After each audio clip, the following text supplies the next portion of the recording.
औरतों के ही लीडर थे या SC ST OBC के लीडर थे तो उनके कद को कम करने वाली बात होगी। बाबा साहब सभी के लीडर थे और सभी के लिए कुछ उन्होंने कुछ ना कुछ कॉन्स्टिट्यूशन में कोई ऐसा तबका नहीं है जिसके लिए उन्होंने हक नहीं रखे हैं। तो हमें आज उनको याद करते हुए बड़े दुख की बात यह होती है कि आज भी हम ये नहीं समझ पाए हैं कि हम जो कुछ भी हैं संविधान के कारण हैं। अगर आज औरतें CM बन रही हैं, PM बन रही हैं, प्रेसिडेंट ऑफ इंडिया बन रही हैं तो ये कॉन्स्टिट्यूशन की बदौलत, वरना इनको तो पढ़ने का स्कूल जाने का हक ही नहीं था। औरतों को बच्चियों को स्कूल जाने का हक ही नहीं था, इनको वोट डालने का हक नहीं था, बच्चा गोद लेने का हक नहीं था, कोई प्रॉपर्टी का इनको हक नहीं था। लेकिन आज जितने भी हमारे हक हकूक मिले हैं, और ख़ास करके मैं औरतों की बात करूंगा।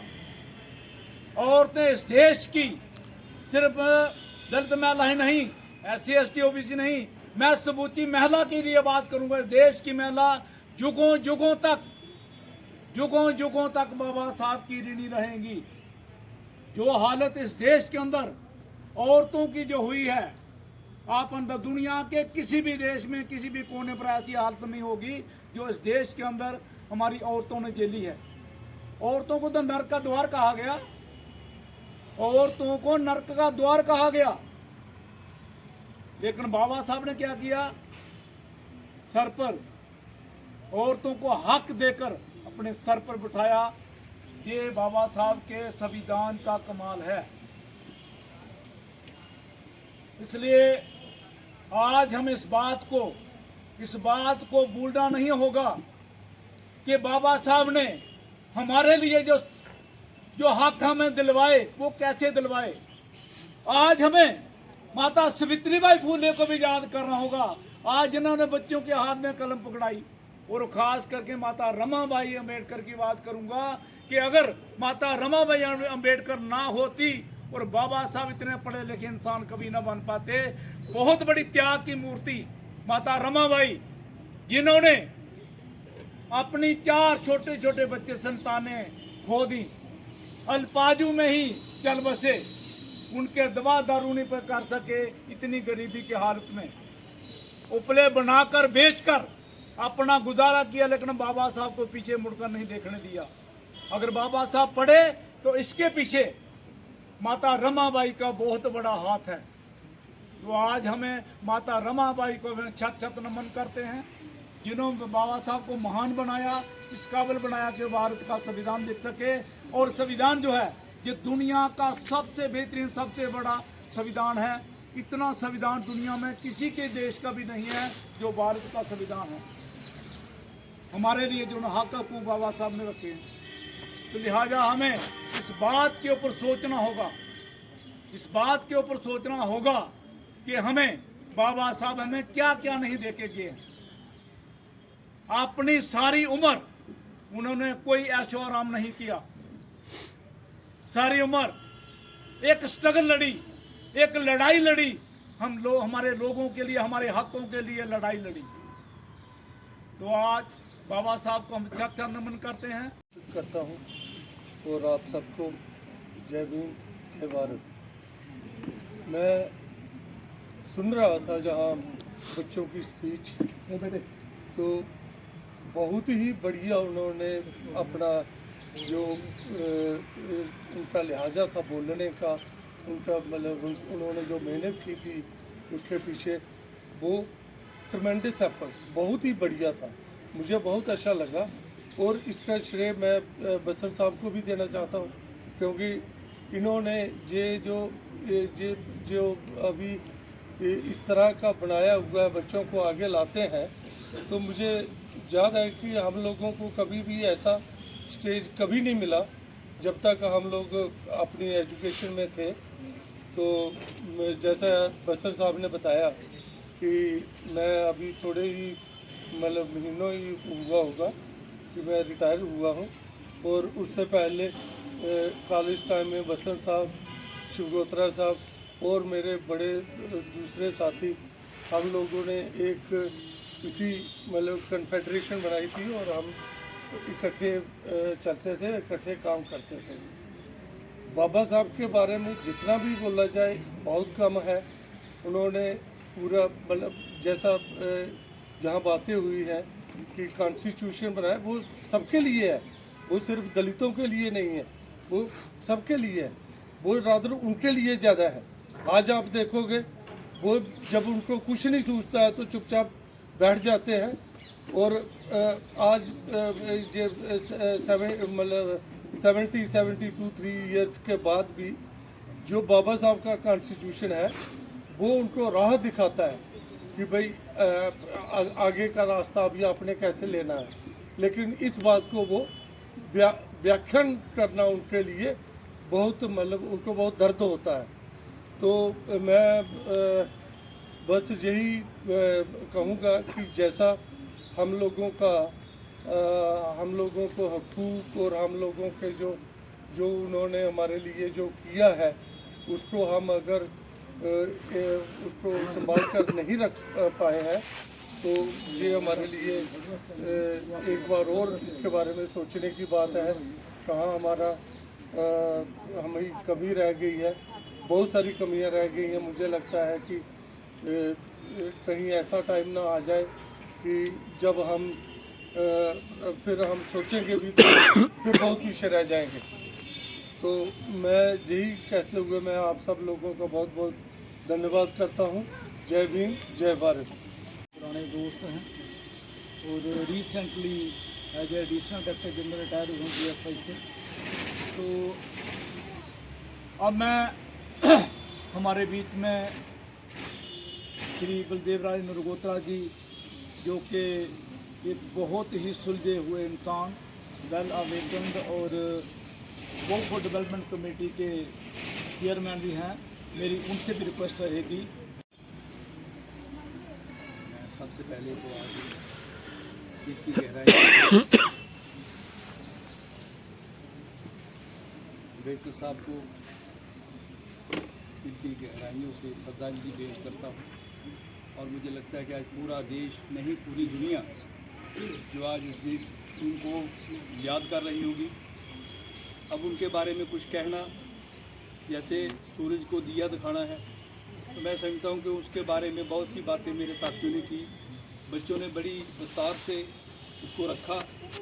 और मैं इसका जैसे मेरे साथी ने कहा उसका मिसहरा जो है यहाँ की जो ऑर्गेनाइजिंग कमेटी है, यहाँ की जो सभा है और ख़ास करके श्यामलाल जी बसन जो सबको जोड़ने की कोशिश करते हैं, जो हमेशा सबको एक माला में पिरोने की कोशिश करते हैं कि इस कारवां को आगे बढ़ाया जाए और इसके लिए बहुत मेहनत करते हैं। मैं इनको भी इसके लिए शुभकामनाएं दूंगा और ये कहूँगा कि जिस काम को ये लगे हैं, जो हमें रास्ता बाबा साहब ने दिखाया है, हम सब लोगों को अलग अलग हम अगर कैंप लगाएंगे, कोई इधर लगाएगा कोई इधर लगाएगा, उससे काम होने वाला नहीं है। जैसे मेरे साथी ने कहा कि आगे जो वक्त आने वाला है उसको पहचानो, जो हो गया उसको छोड़ो, लेकिन आगे देखो कि हमारे साथ क्या होने वाला है। जैसे बहुत से लोग लगे हुए हैं, आज उन्होंने जो संविधान लिखा है, जैसे अभी बसंत जी ने कहा कि संविधान जो लिखा गया था वो सबके लिए था, वो किसी एक के लिए नहीं था, किसी एक वर्ग के लिए नहीं था। लेकिन हाँ, जो उसमें जिसको कुछ नहीं मिलता था पहले, उनको उसने जोड़ा, जिसके लिए सब लोगों को थोड़ी सी परेशानी हो जाती है। तो मैं समझता हूँ कि भैया परेशानी मत करो, सब इकट्ठे होके मिलके, तुमने तो इससे जो लेना था वो ले लिया, क्योंकि उन लोगों ने वो इसलिए इसके पीछे पड़ गए हैं कि उन्होंने जो फ़ायदा लेना था वो ले चुके। अब वो बाकी लोगों को जो पता है कि अब जो पिछड़े लोग रह गए हैं, जिनके लिए इसमें कुछ है, उनको पता ही नहीं चलने दिया। तो आज लोगों को पता चल रहा है और वो कह रहे हैं कि नहीं, इसको हटाओ। तो मैं ये समझता हूँ कि हम सब लोगों को मिल के अपने संविधान को बचाना है और हमारे जो ये सब लोग जो हम हैं, ये बच्चे जो हैं ये सुन रहे हैं, तो हम सब इकट्ठे रहना है। हमने किसी जगह भेदभाव नहीं करना है, ये नहीं करना है कि ये कौन है ये कौन है। अगर ऐसे ही करते रहेंगे तो फिर तो ये काम होने वाला नहीं है। तो मैं सबसे ये रिक्वेस्ट करता हूँ आज के इस दिन पर कि हम बाबा साहब के दिखाए हुए रास्ते में चलें और सब लोग मिल के एकजुट होकर आगे बढ़ें और इस कारवां को आगे बढ़ाएं। जय। to talk about Dr. Ambedkar's life and justice and liberty. Dr. Ambedkar, or Baba Saheb as he fondly called, was born on April 14, 1891. His journey on the planet continued until December 6, 1956, marking the day when he left us. So every year, on the 6th December, we observe the death anniversary of reflecting on his contribution to our nation. Some facts about Dr. Ambedkar's life. Ambedkar, widely regarded as the architect of our Indian Constitution. Throughout his life, Ambedkar fought against social discrimination, inequality, advocated for the rights of appearances. He was born in a Dalit Mahar family in Western India. He was a boy who was hated by his high-class fellow classmates. He used to sleep only for 3 hours in a day. He used to work hard, study 18 hours in a day. Now I will talk about justice and liberty. Justice is a concept of moral required based on ethics, rational throughout law, natural, religious, decorum, equality, fairness, and the government of the law, taking into the account of human beings and citizens and inborn rights as well as the right of individual to equally protection as well before. Cremated at Chaitanya Bhumi in Mumbai, Maharashtra. Thank you. Jai Bhim, Jai Bharat. Bhimrao Ambedkar की आज यानी 6 दिसंबर को पुण्यतिथि मनाई जाती है। अंबेडकर का जन्म 14 अप्रैल 1891 को मध्य प्रदेश के महू के एक गांव में हुआ था। बाबा साहेब का बचपन आर्थिक और सामाजिक भेदभाव के बीच गुजरा। जब वह स्कूल में थे तो उन्हें छुआछूत और जाति पाति का भेदभाव झेलना पड़ा। हालांकि विषम परिस्थितियों का सामना करते हुए अंबेडकर ने अपनी शिक्षा को पूरा किया और काबिलियत व मेहनत के बल पर 32 डिग्री हासिल की। Everybody, I am Kritika Sharma. Today on 6th December, we gather to commemorate Mahaparinirvan Divas. This day marks the death anniversary of Dr. B.R. Ambedkar, the architect of our Indian Constitution. He was a tireless champion of social justice and equality, fighting against the evils of caste discrimination. Dr. Baba Saheb Ambedkar's vision for a just and equal society continues to inspire us today. Let us remember his teachings and strive to create a better future for all. On this Mahaparinirvan Divas, let us rededicate ourselves to his ideals. May we work towards a nation where everyone is treated with dignity and respect. Thank you. Jai Hind, Jai Bhim, Jai Bharat. आज मैं उर्वशी आप सबके समक्ष महिलाओं के कुछ संदेश लेकर प्रस्तुत हूँ। आखिर भारतीय दलित गर्भ महिला सम्मेलन का दूसरा सत्र 20 जुलाई 1942 को नागपुर के मोहन पार्क में विशेष रूप से बनाए पंडाल में शुरू हुआ था। इसमें 45,000 लोगों की हाजिरी थी, जिनमें से 25,000 के करीब तो महिलाएं ही थी। इसको देखकर बाबा साहिब ने कहा कि सामाजिक बुराइयों को खत्म करने की दिशा में महिला ने महान सपोर्ट किया। बाबा साहिब ने कहा कि मैं किसी समुदाय के प्रति इस आधार पर मानता हूँ कि उसकी महिलाओं ने कितनी तरक्की की। बाबा साहिब ने महिलाओं को संदेश देते हुए कहा, साफ रहना सीखिए, तमाम बुराइयों से दूर रहे, अपने बच्चों को शिक्षा दें, उनके दिमाग में ये बात बिठाइए कि वे महान बनने के लिए पैदा हुए हैं, उनके अंदर से सारी हीन भावनाएं निकाल दें। शादी की जल्दी ना करें, शादी एक जिम्मेदारी है। आपको इसे अपने बच्चे पर तब तक नहीं लादना चाहिए जब तक वह आर्थिक तौर से इस जिम्मेदारी को निभाने के काबिल ना हो जाए।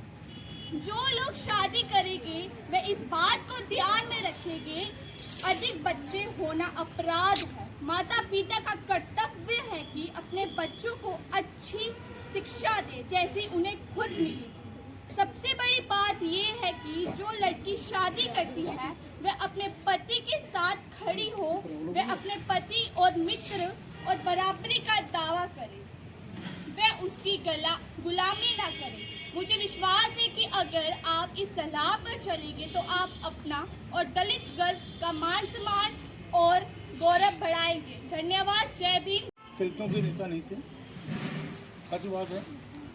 वो पूरी मानवता के थे, मानवता के लिए उन्होंने काम किया, तब इनको महामानव कहा गया। आज जो जिस पोजीशन पर हम हैं, हमारी वेशभूषा, हमारे कारोबार, काम धाम जो भी है, वो बाबा साहब की देन है। अगर बाबा साहब ना होते हमारी क्या दशा होती, ये एक विचारणीय चीज़ है। और अज्ञानता की वजह से हम लोग कहीं इकट्ठे नहीं हो पाए, वो हमारी कमजोरी है। लेकिन जहाँ पर बच्चों की जो स्तुतियाँ देकर लगा कि जो हम नहीं कर सके, ये हमारी अगली जो नस्ल है, हमारे जो आगे परिवार है, ये पूरी करेंगे। मैं आज उस महामानव के चरणों में वंदन करता हूँ, श्रद्धापूर्वक सुमन प्रस्तुत करता हूँ और यहाँ के आयोजन कर्ताओं को बहुत बहुत साधुवाद देता हूँ। Jai Bhim everyone, those who are presented here. I Karan Ladwal presenting to flash to the remarkable man Dr. B.R. Ambedkar walked to the earth leaving behind a legacy that still inspires millions today. On his death anniversary, let's take a journey into the life of extraordinary individual who dedicated his life to fighting for justice and equality. Dr. B.R. Ambedkar or Baba Sahib as fondly called was born on 14th April 1891. His journey on this planet continued till 16th of December 1956. We observed his death anniversary, reflecting on his contribution to our nation. The place where it all begins. Baba Sahib's journey began in small town of Mau in Madhya Pradesh, India. Still did anyone who did this boy born into the family faced social discrimination would grow up to become a symbol of hope and change for everyone. Reason behind his departure. As we remember on his death anniversary, it is essential to understand why Baba Sahib left us on this fateful day. He dedicated his life to empowering the society, tirelessly worked towards the untouchability and promoting the social justice. Effort took a toll of his death and left us at the age of 65 due to complications related to his diabetes. Baba Sahib's life is full of inspiration stories. He was not just a brilliant scholar but also the chief architect of Indian Constitution. He played vital role in shaping the law that govern our country, ensuring that they reflect the principle of equality and justice. Despite facing numerous challenges and discrimination throughout his life, Baba Sahib never gave up. He believed in education, powerful tool. He became the first in our community to earn a degree of doctorate, proving that the knowledge has the power to break the chain of discrimination. Last but not the least, the quote individually inspired me a lot. That is, शिक्षा वो शेरनी का दूध है जो पीता है वो दहाड़ता है. So with this, I'm concluding my words. Thanks for listening. मैं ज़्यादा बातें नहीं करूंगा। बाबा साहब ने अपनी ज़िंदगी में क्या क्या सहा, बचपन कैसा देखा, उसको पढ़ने में क्या क्या हुआ और उसके बाद जो हालात देश के थे 1947 से पहले जब संविधान नहीं बना था, वो उसके पहले कैसे उसने स्ट्रगल की बाबा साहब अम्बेडकर ने। इतनी दूर तो नहीं जाऊंगा, पर ये जरूर कहूँगा कि बाबा साहब का जो संविधान है, जैसे पहले कहा गया है कि संविधान जो बाबा साहब का है वो किसी एक धर्म के जाति का नहीं है, एक धर्म का नहीं है, एक मजहब का नहीं है। ये संविधान जो है ये पूरे देश के एक एक बच्चे का है, क्योंकि बाबा साहब का जो संविधान है वो कहता है कि इस देश में जितनी भी जातियां हैं, 6000 से ज़्यादा जातियां इस देश में हमारी, और जितने धर्म हैं वो सब धर्म बाबा साहब ने एक गुलदस्ता जो अपनी ज़िंदगी की उसकी पूरी लाइफ का जो तजर्बा था, जो बचपन से लेकर संविधान बनने तक जो उसने स्ट्रगल की थी, जैसे जैसे उसने पढ़ाई की थी, बाबा साहब ने ये सोचा था कि हमारे समाज के जो गरीब लोग हैं, जो मजदूर लोग हैं, जो बेबस लोग हैं, वो लोग आगे तरक्की कर पाएँ। चाहे किसी भी समाज के हों, हर एक वर्ग के लिए बाबा साहब ने उस कानून में जो संविधान है, उस संविधान में ऐसा ढांचा तैयार किया मिलकर कि किसी भी वर्ग को कोई परेशानी नहीं आई। महिलाओं के लिए जो उन्होंने कानून रखे, क्या किसी एक जाति के या एक मजहब के नहीं, उसने पूरे भारत की महिलाओं के लिए रखे। आज का जो संविधान है, हाज़रीन, प्यारे बच्चों और बच्चियों,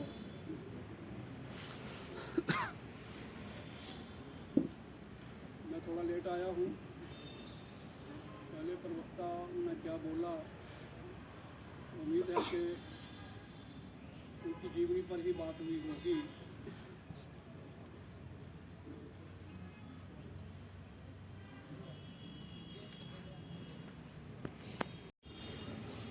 लेकिन उनका जो काम है वो आज भी बोलता है, और उस काम की वजह से वो आज भी जिंदा है। अगर डॉक्टर अम्बेडकर ना होते तो क्या हम यहाँ पर इकट्ठे होकर कोई बात कर पाते? नहीं कर पाते। जो बुजुर्गों ने उनसे पहले जो मेहनत की थी, उनके साथ महात्मा ज्योतिराव फूले, जिन्होंने एजुकेशन हासिल करने के लिए मुसलसल कोशिश की, और उनकी डेथ 1890 में हुई, और उनकी डेथ के बाद फौरन डॉक्टर भीमराव अंबेडकर का जन्म हुआ है 1891 में। वो पढ़ना चाहते थे, उनके फादर साहब उनको पढ़ाना चाहते थे। इस सिस्टम में पढ़ाई जो थी शूद्रों के लिए, नारियों के लिए एक बहुत बड़ा जुर्म था। ये ऐसा सिस्टम था, लेकिन उसके बावजूद डॉक्टर भीमराव अंबेडकर इस देश में नहीं, पूरी दुनिया में सबसे पढ़े लिखे इंसान साबित हुए, जिनके पास कई डिग्रियां थीं, कई पीएचडी थीं। वो जो मुश्किलात उन्होंने देखी, और जब उनको मौका लगा देश का कॉन्स्टिट्यूशन बनाने का, वो सारे अधिकार जो हमारे पास नहीं थे वो उन्होंने उसमें दर्ज किए हैं। राइट ऑफ एजुकेशन सबसे पहला था, और जो ये मनुवाद सिस्टम जो था, उन्होंने क्या सिस्टम बनाया था, उन्होंने एजुकेशन पर पूरी तरह से मनुवाद में फोर्थ वर्ण, जिसको शूद्रा कहा जाता है, और सारी नारियां चाहे वो किसी भी धर्म की हों, उन सब पर पाबंदी थी कि वो ऐसी तालीम हासिल नहीं कर सकती। वो जो बात थी, उन्होंने एक सिस्टम बनाया था कि किसी भी कौम को ख़त्म करना हो, सबसे पहले उसकी तालीम को ख़त्म किया जाए। मैं कल परसों एक ग्रुप है, उस ग्रुप में पढ़ रहा था, कश्मीर के कुछ लोगों ने 150-200 साल पहले वहाँ के राजा को लिखा कि वहाँ के जो हांजी हैं उनके बच्चों को तालीम ना दी जाए। ये सिस्टम था, पूरी की पूरी कम्युनिटी को ख़त्म करने के लिए एजुकेशन पर पाबंदी थी। ये राइट ऑफ एजुकेशन अगर हमें मिला है, आज बच्चे पढ़ते हैं, डॉक्टर इंजीनियर